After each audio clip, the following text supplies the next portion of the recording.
You're part of a free hug group, right? You do actually schedule. Yeah.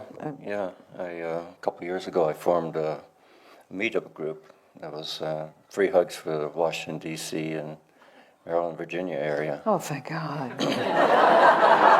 This is in the belly of the beast, right? Well, that's what came to me in terms of how it came about, because I just saw so much dissension and anger and fear and the whole thing. It's like, is there anything I can do? And so it came to me to do free hugs, and we do free hugs on the National Mall, and at least one a month, and there's about 400 and some odd members. Not that many show up. It's like it ranges from just myself sometimes to as many as 14, but generally we have 6, 7, 8 people. And we just line up near the Museum of Natural History and let the people come, and it's truly amazing.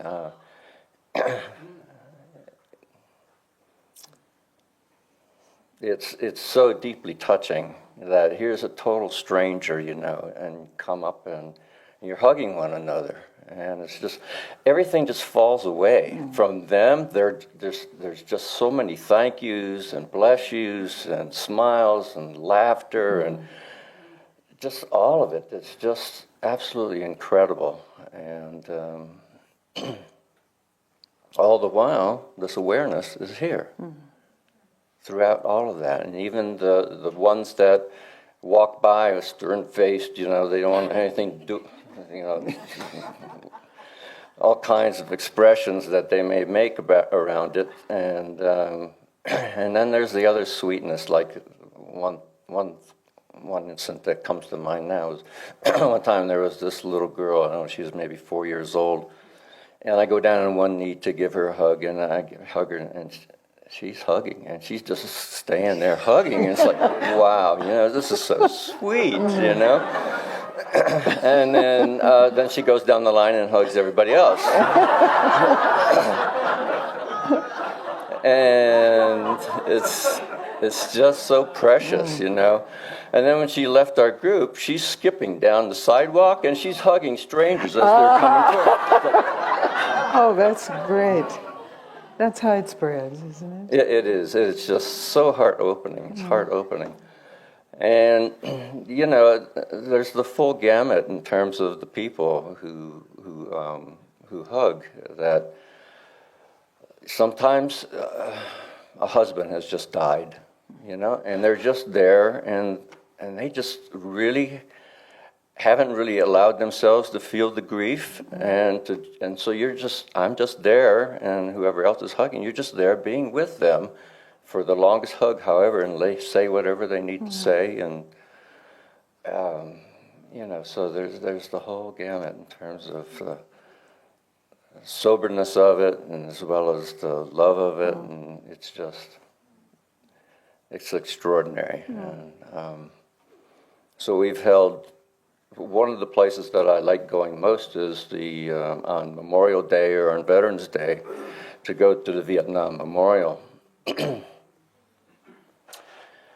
And there was one time I went to hug, but before we did the hugging, I was there by myself, and I just wanted to go down near the memorial, and the memorial's huge, and there's tens of thousands of names there, and these are people who all gave their lives for this country.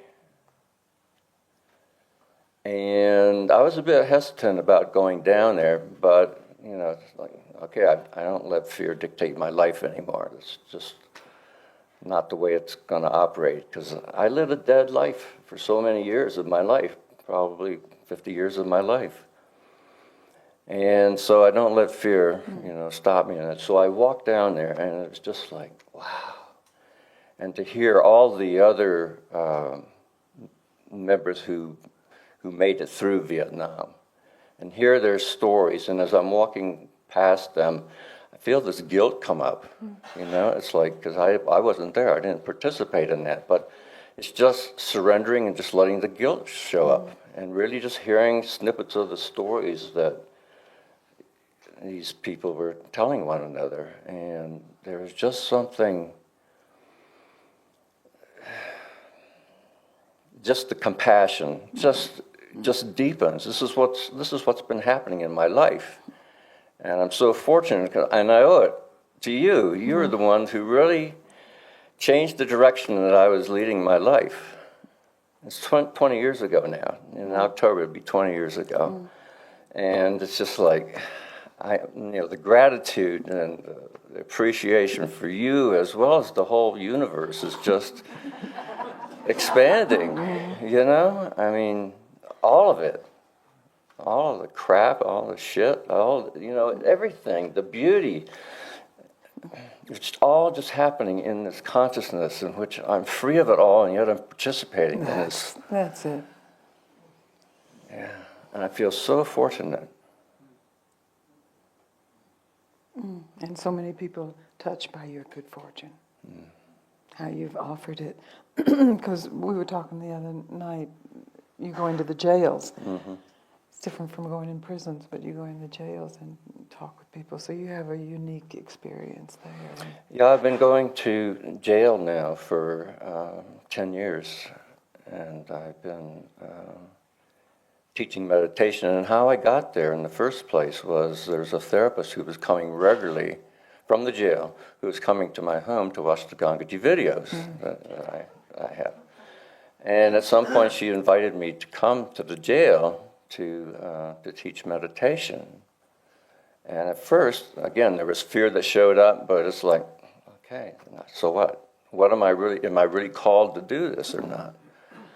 And so over the course of a period of a couple months before you finally get in, you have to complete forms, and they do a background check on you and all of that. And then even on the day I went there to actually have my first day, it was kind of scary. But it's like, okay, let that be here. And so I go there to teach meditation, but I also have your videos. And so I show the videos as well as teach the meditation. And after the first month or two, I realized that I'm only going to see somebody sometimes only one time, because in the jail, they're there for range from DUIs to murder and rape. And they may be in there only a month, and they may be in there 18 months, and some of them are waiting for their sentences, and some of them are going to be getting out fairly soon. So there's the whole display. But at some point I realized that I'm only going to see somebody sometimes one time, and what is it that I have to communicate to them? What's the most important? And that changed the meditation that I lead, because I wanted to give everyone an opportunity to at least get a glimpse of who they really are. And so that's incredible. That's what I do, and I say I do it, and I say that loosely, Yes. It's Bigly. not like, yes, it's yes. And these guys are waking up. And they're having these experiences, whether they've had the racing mind or ADHD mind, where it's been running and running and running, they have an opportunity, and they report back to me that their mind has stopped or slowed down, that they just see the thoughts as just floating through, that they don't have to follow their thoughts. And for me, that was one of the greatest revelations for me, was to realize that I had a choice to follow my thoughts or not to follow them. Because as a statistician, which I was for 33 years, very mind-oriented, to have a revelation that I had a choice to follow my thoughts or not, it was really, truly some relief.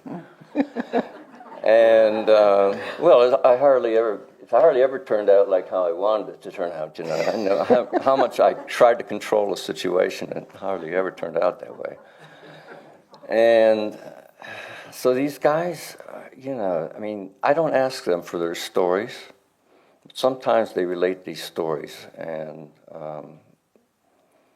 I've so appreciated, you know, the thing that happened last night about Kenny and Hillary, and it's just like, this is where the compassion's deepened for me, being at the jail, is that there was one guy who told me he'd been running drugs since he was 5 years old. There's so much physical abuse or being raped and so forth that I hear that. That's what some of the guys are reporting. And for them to begin to being open enough through meditation to just really allow whatever shows up, because I'm open to negative thoughts, negative emotions, negative experiences, as well as the positive ones to show up. And I really am trying to create a space there for them to really allow all that to show up. And so there is some healing on their part. You know, there was one guy a week ago, this past Thursday, who was saying, you know, that there's this dark stuff coming up, and there's all these emotions and these past memories and stuff. And I was suggesting to him that he just let them be there. That in some sense, they want to be released. So it's a way of just letting them come and go. And I feel that really the compassion is just deepening and deepening the more I'm there, because I understand more where they're coming from and how that affects me. And a few years ago, I had created this thing where more compassion for myself leads to more compassion for others, leads to more compassion for others. A compassion circle is what I call it. And it's true, because the more I feel this compassion for them, the more compassion I have for this Jeff creature, you know.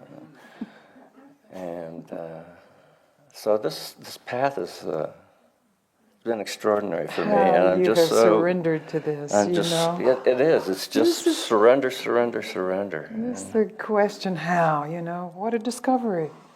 Yeah. I couldn't have imagined this Yeah. life would be like this. No, this is way beyond whatever I could have conceived or tried to make happen. Yeah, you know, the direction I was headed. Yeah. So I owe so much of it to you. Thank you, Jeff, for using me that way. Thank you for your how you stayed with it. What else is there to do? That's really that's enlightenment. Thanks. And the sharing here, oh my gosh, there's been so many tears with each person that has spoken here.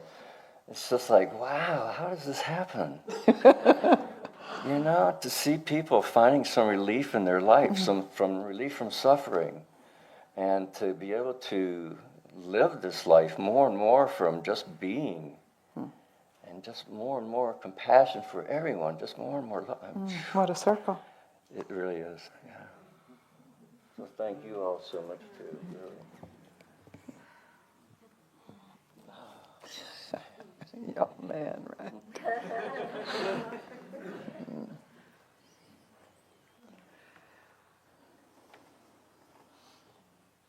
I remember once we were speaking about the foundation, and somebody said, well, the volunteer positions, and I said, wait a minute.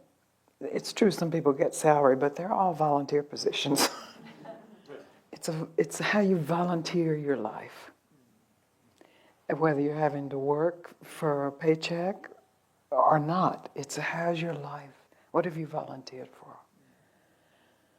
Because it's not some prescription of what you have to do or what it should look like. It's a circle. It must be that great song, May the Circle Be Unbroken.